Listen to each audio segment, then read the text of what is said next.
미국 워싱턴 DC에 있는 스미소니 박물관이라는 곳에 가면 에브라함 링컨 대통령이 암살당하던 날 그가 가지고 있었던 물건들을 전시하고 있음을 보게 됩니다.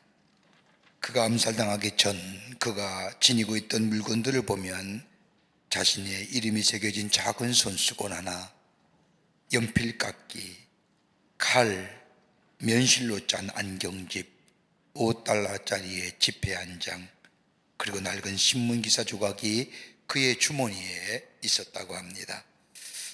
그가 지녔던 물건들 다 이해가 가는 물건이지만 낡은 신문기사 조각을 왜 가지고 다니는지 사람들은 의아해 합니다. 그가 지녔던 낡은 조각의 신문기사는 다름이 아니라 이런 글이었습니다. 링컨은 모든 시대의 위대한 정치가 중에 한 사람이다 라고 시작되는 기사였습니다. 왜 링컨이 이 신문 조각을 넣고 다니면서 보았을까 라고 생각하면서 링컨의 생애와 삶을 이야기하는 사람들이 있습니다.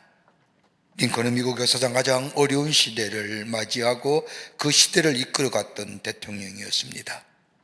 노예 해방전쟁, 미국이 남과 북이 나누어져 전쟁 등 수많은 어려움과 문제가 그에게 있었고, 이것 때문에 많은 사람들에게 원망을 듣고 비난을 받으며 때로는 그를 협박하는 일들로 인하여 낙심하고 절망할 때가 많았습니다. 그럼에도 불구하고 그가 계속해서 일할 수 있었던 것은 다름이 아니라 그에 관하여 쓴 신문기사를 볼 때마다 자신이 지금 얼마나 소중하고 가치 있는 일을 하고 있다는 것에 대한 자신에 대한 격려였습니다. 자신에 대한 격려가 없었다면 한 발자국 앞으로 나아갈 수 없는 어려움 속에서 신문 기사 한 조각이 자신에게 격려 주었기에 그 기사가 그에게 필요했던 겁니다. 우리가 인생을 살아가면서 나름대로 각자가 듣고 싶은 말이 많이 있겠지만 삶의 어려움과 문제가 있을 때에 우리가 듣고 싶은 말이 있다고 하면 다름이 아니라 격려의 말일 겁니다. 당신은 참으로 소중한 사람이야. 당신의 아리는 정말 가치 있고 의미가 있어. 우린 당신을 사랑하며 당신을 지지합니다. 이러한 말을 들을 때에 비록 지금 나의 삶에 어려움과 문제가 있다 할지라도 그것을 넘어서서 새로운 미래를 향하여 나아가는 원동력이 됨을 보게 됩니다. 이 격려의 말은 누구나 듣기를 원하는 말입니다. 모든 것을 다 가지고 있다는 사람들도, 모든 것을 다 이루었다고 생각하는 사람도, 때로는 강해서 받은 사람의 도움이 필요 없다고 생각되는 사람에게도, 연약해서 아무것도 할 수 없다고 생각되어지는 사람에게도, 평범한 사람이든 특별한 사람이든 모든 사람이 듣고 싶어하는 말, 다름 아닌 격려의 말입니다.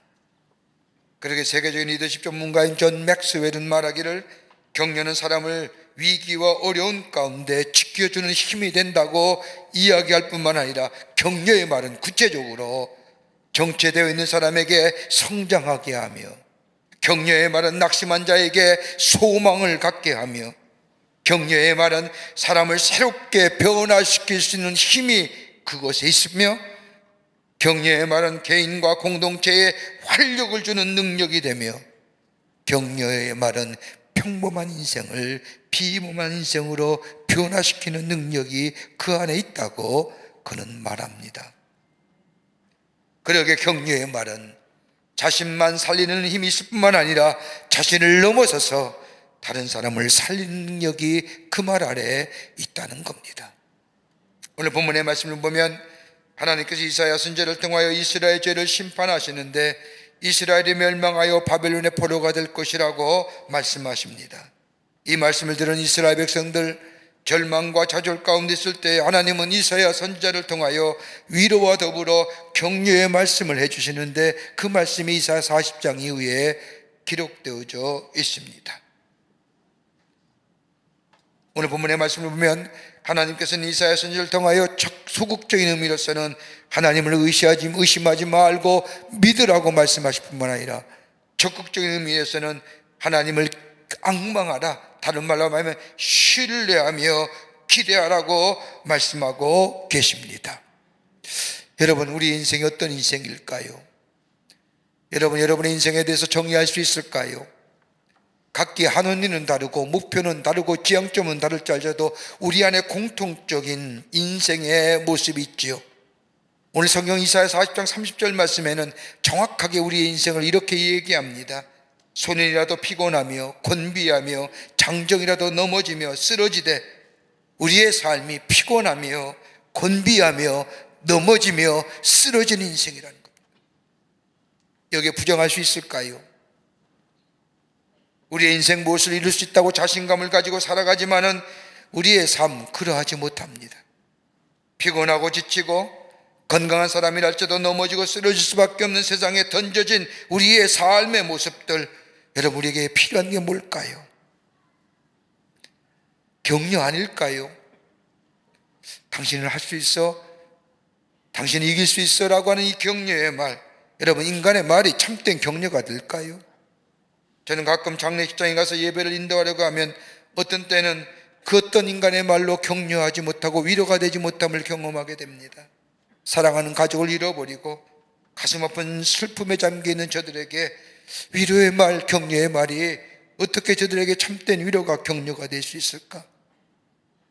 여러분, 참된 위로와 격려의 말은 인간에게 있는 것이 아니라 오늘 성경 말씀을 보면 하나님 안에 있음을 우리는 보게 됩니다.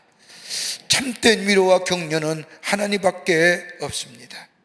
그러기에 우리는 하나님의 격려하심이 우리에게 없다고 하면 우리는 지치고 쓰러질 수밖에 없기 때문에 하나님은 오늘 이스라엘 백성을 향하여 격려하시는 말씀으로 저들 가운데는 절망과 좌절과 어두움 속에서 격려하며 위로하며 그 절망과 좌절과 어려움의 어두운 그림자를 이겨 하나님의 약속의 성취를 향하여 나아가는 자 되라고 격려하는 말씀, 저 4,000년 전에 이스라엘 백성에게만 하신 하나님의 말씀일까요? 오늘 우리의 인생은 어떠하신지요? 우리에게 격려가 필요하지 않을까요? 우리에게 주의 위로하심이 있어야 되지 않을까요? 쓰러지고 넘어지고 자빠지며 피곤한 우리의 삶 가운데 참된 격려와 위로 말은 어떤 말일까요? 하나님 우리에게 주시는 말씀은 어떤 격려의 말일까요? 오늘 본문의 말씀을 통해서 함께 말씀을 나누며 은혜 받기를 원합니다. 첫째는 무능한 자에게 힘을 주시는 하나님이시라는 겁니다. 오늘 40장 29절의 말씀을 보면 피곤한 자에게는 능력을 주시며 무능한 자에는 힘을 더하신다고 말씀합니다. 힘이 없고 능력이 없는 자에게 하나님은 힘을 주시어 그 길을 걸어가게 하신다는 겁니다. 다른 말로 표현하자면 권고하시어 우리의 길을 걸어가게 하시는 하나님이시라는 겁니다. 여기서 나오는 격려하다고 하는 이 단어는 히브리어의 표현을 보면 프로트레포라고 말하는 단어인데, 이것은 권고하여 권면하여 앞으로 나아가게 한다는 겁니다. 우리가 당연히 가야 할 길인데, 우리가 당연히 해야 할 길인데, 우리가 약해서 두려움으로 인하여 때로는 염려가 되어서 앞으로 나아가지 못할 때에 우리 주님 우리를 권고해서 우리의 하여금 그 길을 갈 수 있도록 뒤에서 우리 주님이 밀어주신다는 겁니다. 너는 할 수 있어. 너는 분명히 할 수 있어. 염려하지 마라. 내가 너를 도와주리라. 내가 너를 굳세게 하리라고 우리에게 힘주시며 격려하시며 권면하시어 나아가게 해 주신다는 겁니다. 여러분, 여호수아서 1장의 말씀을 보세요. 모세에 들려 이스라엘 백성의 지도자가 된 여호수아, 이스라엘 백성을 이끌고 하나님의 마지막 약속의 성취에는 가나안 땅에 들어가야 합니다. 그런데 모세에 들려 이스라엘의 지도자 된 여호수아, 가만히 모세와 비교해 보면 자기는 보잘것없습니다. 하나님의 직접적인 부르심도 없었습니다. 다만 모세를 통하여 모세의 명을 받아 하나님의 말씀을 따라 전쟁하고 밑에서 도운 일밖에 없는데, 어느 날 갑자기 모세에 들려 이스라엘 지도자가 된 이 여호수아, 그리고 하나님의 이스라엘 백성을 이끌고 저 가나안 땅에 들어가라고 하는 그 엄중한 명령, 도무지 감당할 수가 없어요. 모세에 비하여 비할 것 없지요. 그리고 저 광야에 생했던 이스라엘 백성의 행태를 보며 저들과 어떻게 저들과 함께 저 원망과 불평투성했던 이스라엘 백성을 이끌고 하나님의 약속의 땅인 가나안 땅에 간다는 것 감당하다 못해. 그렇게 두려운 나머지 자신의 장막 안에서 나오지 못하지요. 그럴 때 하나님은 하나님의 전사를 통하여 여호수아에게 격려하십니다. 놀라지 말라, 두려워하지 말라, 내가 너와 함께함이라, 내가 너를 굳세게 하리라. 이 말씀을 들은 이 여호수아는 그 여호와 하나님의 말씀을 붙잡고 장막에 나와 이스라엘 백성을 이끌고 가나안 땅, 저 요단을 건너 가나안 땅에 들어간 것을 보게 됩니다. 권면하여 나아가게 하시는 하나님, 그뿐 아니라 우리가 안정에 취하여 아무런 역동성이 없는 우리의 삶, 새로운 창조와 비전이 없는 삶, 하나님은 다시 한번 그를 깨우쳐서 권면하시어 일으켜 세워 새로운 미래를 향하여 나아가시는 하나님. 여러분, 성경에 나타난 예루살렘 교회를 보십시오. 얼마나 아름다운 교회입니까? 하나님의 은혜가 있었습니다. 천국의 모형이라고 해도 과언이 아닙니다. 온 성도가 자신의 소유를 내어 공동으로 소유할 뿐만 아니라 필요에 따라 사람들에게 나누어주는 공동체고, 함께 모여 천국의 의제를 나누며 위로하며 격려했던 귀한 공동체. 이 땅에 살면서 가질 수 있는 고통과 외로움을 저들과 함께 모여 주님이 주신 기쁨과 은혜를 나누는 놀라운 공동체가 예루살렘 교회였습니다. 많은 사람들이 이 공동체를 떠나고 싶지 않았습니다. 많은 사람들이 이 공동체에 몰려오게 됩니다. 여기가 좋습니다, 우리끼리가 좋습니다, 안주하고 그리고 그 자리에 주저앉으려고 하는 이 예루살렘 교회를 향하여 하나님은 고난과 핍박을 통하여 그 교회를 흩으시고 교회를 교회답게 만드실 뿐만 아니라 저들의 정체성을 새롭게 회복하고 새롭게 만들어 하나님의 위대한 구속의 역사, 복음 전도의 역사에 사용했던 것을 보게 됩니다. 멈추면 안 된다는 겁니다. 나아가야 됩니다. 우리 인생은 전진해야 됩니다. 머물러 있으면 퇴보하는 겁니다. 나아가게끔, 전진하게끔 우리 하나님께서는 우리의 등을 밀어주실 뿐만 아니라 우리를 격려하시고 우리를 나아가게 해 주신다는 겁니다. 여러분, 주홍굿이라고 하는 소설 아실 겁니다. 아마도 한 세기를 대표하는 소설이라고 많은 문화평론가들이 말합니다. 이 주홍굿의 저서는 나다니엘 호손이라는 사람이 쓴 소설입니다. 이 나다니엘 호손의 사람은 원래 세관원으로 일했는데 사람이 너무나 고지식하니까 직장에서 해고당하고 맙니다. 힘없이 집으로 돌아와서 직장에서 해고당했다가는 말은 남편을 향하여 이 호손의 아내가 얘기합니다. 여보, 잘 됐네요. 당신이 직장을 다니면서 얼마나 힘들어했어요. 당신이 글 쓰는 것을 좋아했으니까 이번 기회에 글을 쓰면 어떻겠냐고 이야기하자 이 호손은 말하기를, 내가 글 쓰는 것은 좋아하지만 글을 쓰면 다른 사람이 읽어주고 다른 사람이 알아줘야 가정경제에 보탬이 되는데 내가 어떻게 글을 쓸 수가 있을까? 라고 반문한 이 호손을 향하여 아내가 말하길, 아니라고, 당신이 이제껏 열심히 일해서 번 돈 가지고 한 1년 정도는 먹고 살 수 있으니 이번 기회에 당신이 하고 싶은 것을 했으면 좋겠다고 남편을 격려하면서 당신은 글 쓰는 재능이 있다고 이야기하며 격려하는 겁니다. 그래도 남편이 받아들이지 않자 이 호손의 아내는 작가들로 구성된 남편의 친구들을 집으로 초청하여 남편을 격려해달라고 부탁을 합니다. 초대받은 친구들이 이 남편에게 말하기를, 너 글 잘 쓰잖아, 글 써봐, 그러면 참으로 좋은 작품이 나올 거야 라고 남편을 격려합니다. 주저앉고 안주하려고 하는 이 호손, 친구의 격려를 받은 이 호손은 글을 쓰기 시작하는데 6개월 만에 생활비에 도움이 될 만한 작품을 쓰게 되었고, 얼마 되지 않아 미국의 한 세기를 100년을 대표하는 추홍글씨라는 작품을 쓰게 됩니다. 누구의 격려요? 옆 사람의 격려. 나 못해, 무능해, 주저앉고 안주하려고 하는 그의 마음속에 격려의 말이 그를 다시금 일어섰던 것처럼, 우리 주님, 우리가 마땅히 가야 할 길이지만 그 길이 두려워서 가지 못하고 용기가 지혜가 없어서 가지 못할 길을 우리 주님은 말씀을 통하여서 놀라지 마, 내가 너와 함께함이라, 주저앉을 때에 일어서라고 말씀하시며 사건을 통하여 건면해 주실 뿐만 아니라 그 길을 가도록 우리에 대해서 밀어주시며 이끌어주시며 보호해주시며 갈수록 힘과 용기를 더해주시는 주님이 바로 우리 하나님이십니다. 이 하나님을 붙잡고 이 하나님과 함께 일어서게 될 때에 주님의 이끄심과 도우심과 보호하심과 밀어주심을 통하여 우리의 삶을 하나님의 소원의 항구로 우리를 인도할 뿐만 아니라 그로 인하여 우리의 삶 속에 복된 인생, 복된 삶으로 살아가는 큰 축복이 임하게 되는 줄 믿습니다. 두 번째는 자신에게 주어진 일을 잘 감당할 수 있도록 격려하시는 우리 하나님이시라는 겁니다. 주의 격려는 우리에게 주어진 일을 잘 감당할 수 있도록 격려해 주신다는 겁니다.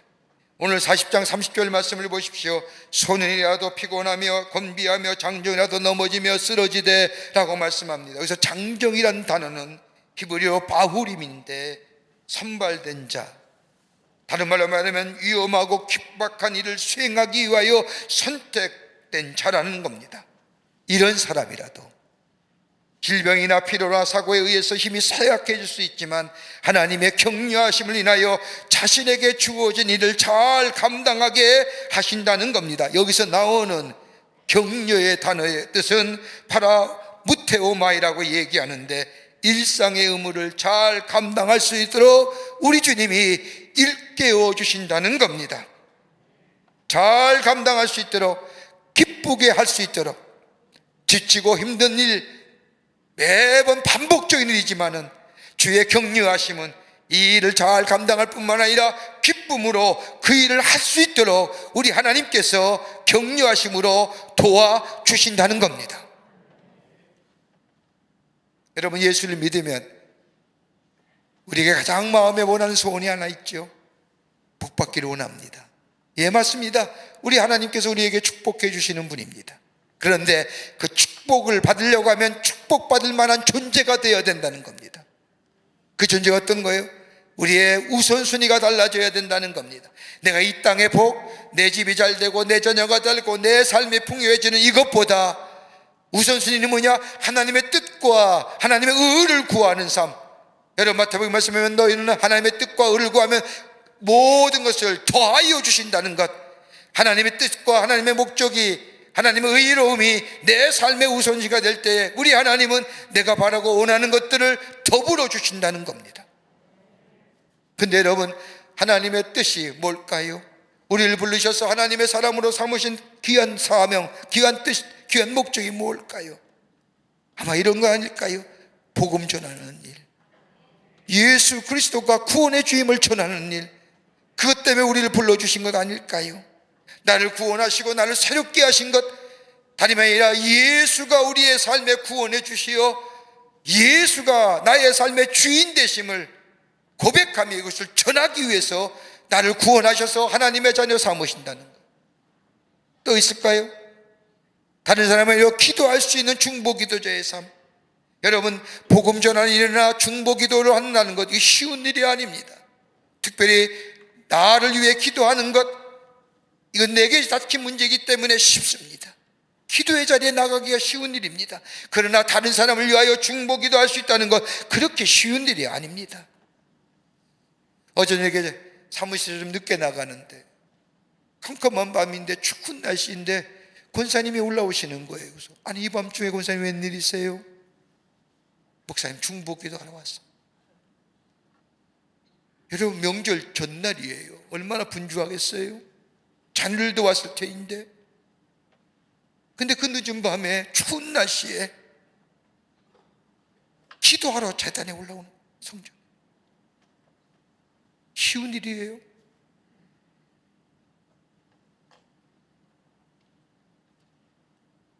섬기는 일 쉬운 일일까요?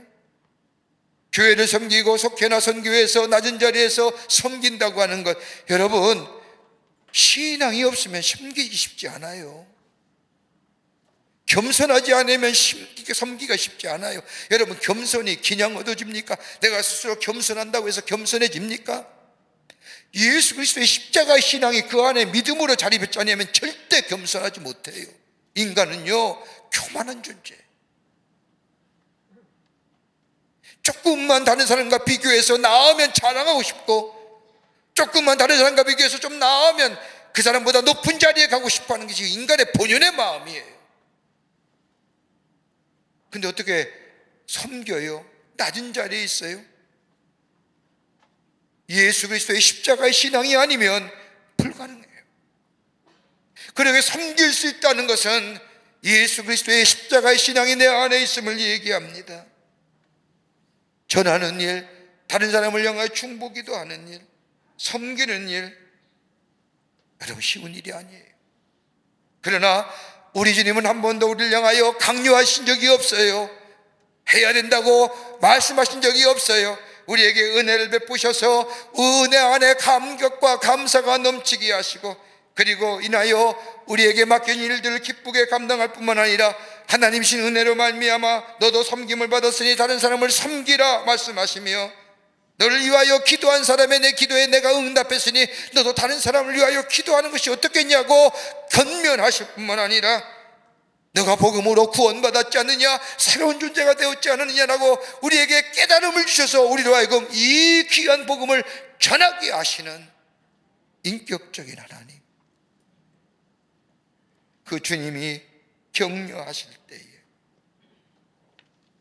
우리는 우리의 안주의 자리에서 우리는 일어서서 주의 뜻을 구하고 주의 사명을 전하며, 강제로 하는 것이 아니라 들려오는 주의 말씀에, 사건에 우리의 깨달음을 통해서, 은혜를 통해서 알게 하시고 깨닫게 하시고, 그리고 그 일을 행하게 하셔서 풍성한 열매를 맺게 해 주실 뿐만 아니라 우리의 삶의 존재를 복된 삶으로 살아가게 하시는 놀라운 은혜가 우리 가운데 있게 되는 줄 믿습니다. 이것이 주님의 격려예요. 끝으로 안위하시는 예수님이시라는 거예요. 오늘 이사야 40장 30절의 말씀을 보면, 오직 여호와를 앙망하는 자는 샘을 얻으리니 독수리가 날개치며 올라감과 뜰 것이요 다른 박질하여도 곤비하지 아니하겠고 걸어가도 피곤하지 아니하리로다. 특별히 마지막 말씀인 다른 박질하여도 곤비하지 아니하겠고 걸어가도 피곤치 아니하리로라고, 이 말씀은 하나님을 앙망하는 자, 하나님을 기대하며 하나님을 신뢰하며 의지하는 자는 날개치며 올라감과 뜰 것이요 다른 박질하여도 곤비치 아니하겠고 걸어가도 피곤치 아니하리로다. 이 말씀은 그냥 쓰여진 말씀이 아니라 앞에 있는 30절 말씀과 연관되어 있는 말씀입니다. 원기가 왕성한 소년이라도 금방 피곤해지고 건장한 장정일지라도 지치게 되어 있으나 하나님을 기대하며 하나님 앞에 소망을 두며 하나님의 위로와 격려를 받는 자는 독수리가 날개치며 올라가는 것처럼 결코 지치지 아니하겠고 다른 박질하여도 곤비치 아니하겠고 걸어가도 피곤치 아니하겠다는 말씀입니다.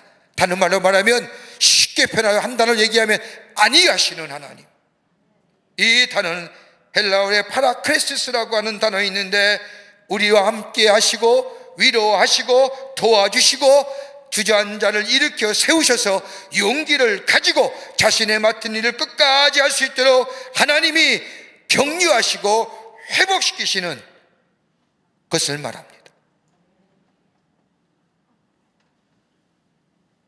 여러분, 누가복음 24장의 말씀을 보세요. 엠마오로 내려가는 두 제자의 기사가 나옵니다. 예수님이 십자가에 달려 돌아가신 후에 예수님께 소망을 가지고 예수님께 희망을 가졌던 이 두 제자, 예수님이 십자가에 덧없이 돌아가시자 실망한 나머지 자신의 고향으로 낙향하는 기사가 나옵니다. 저들의 대화는, 저들의 주제는 죽음입니다. 어두움입니다. 얼굴빛은 슬픔빛이었다고 성경은 말씀합니다. 더더구나 저들은 예루살렘이라고 하는 중심의 삶에서 엠마오라고 하는 주변의 삶으로 내려갑니다. 성경의 표현을 보면 터벅터벅 힘없이 맥없이 걸어갔다는 겁니다. 저들과 함께 할 사람이 아무도 없었습니다. 그런데 그때에 부활하신 주님이 저들과 함께 동행합니다. 웬만하면 예수님이 그렇게 말씀하시면 좋았을 터인데, 야 이 녀석들아, 내가 그렇게 얘기하지 않았느냐? 내가 십자가에 죽을 것이고 3일 만에 부활할 것이고 너희는 어찌하게 믿음이 적느냐, 왜 믿지 않느냐, 이렇게 책망하며 꾸짖을만 하신데, 우리 주님은 저들의 대화와 저들의 걸음에 함께 걸어가며 저들의 대화에 주신 죽음과 어둠의 그 얘기를 계속 듣습니다. 저들은 예수님을 보지 못한 채로 지속적으로 저 슬픔과 어둠과 죽음의 대화를 하며 내려가던 중에 주님이 저들의 대화 속에 끼어들어 하나님의 말씀을 저들에게 들려줍니다.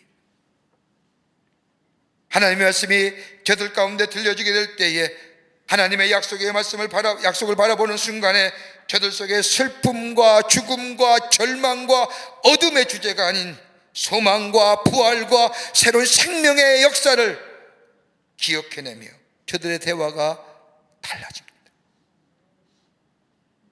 죽음의 얘기가 아니라 생명의 이야기를 하고요, 어둠의 이야기 아니라 빛의 이야기를 하고요, 변두리 인생에서 중심의 인생으로 들어옵니다. 뭐가 있어요? 주님의 격려. 오늘도 우리 안에 역사하시는 주의 격려, 주의 위로하심. 우리가 힘들고 어려울 때에 그냥 내버려 두신 것이 아니라 우리에게 다가오셔서 우리 안에 자정하시어 우리의 마음을 위로해 주시고 다시금 일어나 걸어가게 해 주시는 이 귀한 주님의 격려가 있기에 오늘 아무리 세상에 불투명한 얘기, 불확실한 얘기, 그로 인하여 염려와 걱정이 내 마음속에 가득 차 있지만, 그뿐 아니라 내 삶의 주변의 환경이 힘들고 어려운 삶의 여건이라 할지라도 우리는 다시금 일어서서 주의 약속의 말씀을 붙잡고 주의 위로와 격려를 들으며 복된 걸음, 힘든 걸음으로 걸어가게 되는 줄 믿습니다. 제가 목사님의 설교집을 읽으면서 은혜 받았던 귀한 말씀 하나가 있습니다. 목사님의 간증의 이야기입니다. 목사님 목회하시던 교회 장로님이 주일 아침 대예배 시간에 기도했던 기도의 내용을 적은 간증의 이야기입니다. 목사님이 교인을 데리고 1박 2일 일정으로 여름 수련회를 다녀오셨습니다. 1박 2일 일정의 전교인 수련을 통하여 많은 교인들의 은혜를 받았습니다. 그리고 잘 마치고 돌아왔는데 그 다음날 주일이기에 주일 예배를 드리는데 수련회에 참석했던 은혜 받았던 한 분의 장로님이 대표 기도를 하는 겁니다. 근데 기도의 시작이 다른 분들의 기도와는 예사롭지 않게 시작하는 겁니다. 여러분, 대체로 대표 기도하면 그러합니다. 하늘에 계신 우리 아버지, 인간의 생사복을 주관하시는 전능하신 하나님, 사랑과 은혜가 충만하신 하나님. 여러분, 여기에 벗어나는 분 계세요? 없어요. 대충 이 기도 드리면 저 같은 사람은 그 다음에 뭐 얘기할지 대충 압니다. 그런데 그날따라 대표 기도라는 장로님의 기도가 다릅니다. 하나님 아버지라고 부르고 그 다음에 이어지는 기도는 한 번도 듣도 못 듣던 기도 내용입니다. 하나님, 나는 오늘 교회에 올 때에 신발장 앞에 섰습니다. 쓰든 안 쓰든 왜 이걸 기도해요? 목사님의 고백이면 난생 처음 들어보는 기도의 시작입니다. 수없이 많은 기도를 들어봤지만 심지어 어느 농부의 기도가 그런 기도였다고 합니다. 우리 집 앞마당 버드나무보다 더 높으신 하나님. 하나님이 버드나무보다 좀 높아요. 제가 얼마나 많은지 하나님 아버지 뒷마당 퇴비 더미보다 더 더러운 많은 내 죄를 감자 껍데기처럼 발랑 벗겨주신 그 하나님의 은혜, 뭐 이런 기도는 들어봤어도 하나님, 나 오늘 신발장 앞에 섰습니다. 그 기도를 듣는 순간 목사님 마음속에 싸하더랍니다.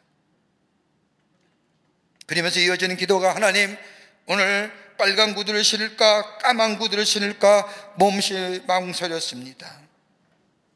이 기도를 듣는 순간 목사님의 마음에 도대체 장로님의 기도가 끝이 어딜까 생각이 들더라는 겁니다. 그러면서 눈을 슬그머니 떠서 장로님의 뒷모습을 바라보니 비동치 않고 기도하는 겁니다. 교인들을 바라보니까 교인들도 눈을 찔끔 뜨고 목사님을 바라보다 눈이 마주치니 당혹스럽기 그지없는 표정입니다. 그러면서 장로님이 계속해서 기도하기를, 하나님 마침내 반짝반짝 빛나는 검은 구두를 신고 오늘 교회에 왔습니다. 이 기도가 끝나자마자 교인들 사이에 키득키득거리기 시작합니다. 왔으면 왔지, 검은 구두 신는 거, 빨간 구두 신는 거, 그게 무슨 상관입니까? 화가 치밀히는 겁니다. 그러면서 목사님 생각에 오늘 예배 끝났다, 망했어. 기도가 은혜로워야 말씀도 은혜롭고 그래야 찬양도 은혜로운데 기도가 저렇게 하니 오늘 예배 끝났어. 그런데 장로님이 기도를 이어가는데 그 다음에 말을 잊지 않고 훌쩍거리는 겁니다. 울기까지 해요. 그 기도를 들으면서 도대체 이 장로님의 기도가 어디까지 갈 건가, 별의별 생각이 다 들더라는 겁니다. 근데 장로님이 훌쩍훌쩍 울다가 그 다음에 이렇게 기도하라는 겁니다. 하나님, 그런데 오늘 우리 목사님의 신발을 보니까 어제 저렇게 뛰고 이렇게 뛰어 수고했던 흙 묻은 신발 그대로 신고 나오셨습니다. 그 기도를 듣는 순간 어제 얼마나 분주하게 이리 뛰고 저리 뛰었는지, 밤을 새고 수고했던 그 수고로움이 그 장로님의 기도 한마디에 눈녹지 녹더라는 거예요. 장로님 보시기에 교회에 나오기 위하여 구두를 신고 나올 때에 어떤 구두를 신을까, 이 구두를 신을까, 저 구두를 신을까 고민하다가 신발장 위에 놓은, 밤새 써놓은 기도문 잊어버리고 교회에 나왔는데, 목사님을 보니 어제 신었던 흙 묻은 구두 그대로 신고 있는 모습을 보고 강대상에 올라와 있는 그대로 기도했던 겁니다. 장로님의 기도를 들은 이 목사님의 마음을 막 치더라는 거예요. 장로님이 나를 알아주는구나, 내가 수고한 걸 아는구나. 그러면서 이 목사님은 장로님의 기도를 들으네, 내가 이 교회에 뼈를 묻어야지, 이분들 위해 내가 죽어야지, 나를 알아주고 인정한 이분을 위해 내가 충성을 다해야지라고 하는 마음이 이 목사님의 마음속에 자리 잡았다는 겁니다. 그런데 그 다음에 기도가 목사님의 마음에 더 큰 감동으로 다가왔다는 겁니다. 하나님, 내일 당장 목사님이 신발 한 켤레 사드리겠습니다. 그리고 예수님의 이름으로 기도합니다라고 기도했다는 겁니다. 여러분, 나를 알아준다는 것, 나를 인정해 준다는 것, 이것만큼 좋은 일이 어디 있을까? 있는 그대로 무능할 때 힘주시고 연약할 때 일으켜 세우셔서 밀어주시고 나의 길을 보여주시고 인도하시고 함께 하시는 그 좋으신 하나님, 한 번도 나를 향하여 화내시고 그리고 책망하시고 질책하시며 우리의 길을 걸어가게 하시는 것이 아니라 깨닫게 하시고 알게 하시고 그래서 권면하게 하셔서 우리의 길을 걸어가게 하시는 그 주님의 격려하심, 오늘 우리 가운데 있기에 우리가 들려오는 수많은 불투명한 이야기들, 불안정한 이야기들을 넘어서서 하나님이 주신 이 귀한 약속들 부여잡고 새로운 미래를 향하여 나아가는 복되고 힘찬 우리의 걸음이 되는 줄 믿습니다. 이 믿음 가지고 주님의 약속을 바라보며 힘있게 걸어가는 여러분과 저와 되시기를 주의 이름으로 축원합니다. 하나님 감사합니다. 저희들 주께서 사랑해 주셔서 하나님의 자녀 삼으심에 감사합니다. 우리의 삶 참 힘들고 지치고 곤비하고 피곤한 삶, 그러나 주님의 격려하심이 있기에, 안위하심이 있기에, 도우심이 있기에 우리는 다시금 일어나 주의 주신 귀한 사명의 삶을 가려고 합니다. 도우시고 인도하시고 이제껏 함께 하신 하나님, 우리와 동행하여 주셔서 하나님의 놀라운 역사를 이루어가는 하나님 나라의 거룩한 백성 되게 하시고, 그로 인하여 주의 주시는 형용할 수 없는 하나님의 축복이 저희들 가운데 임하게 하여 주시옵소서. 성령이 도우실 줄 믿으며 예수님의 이름으로 기도하옵나이다. 아멘.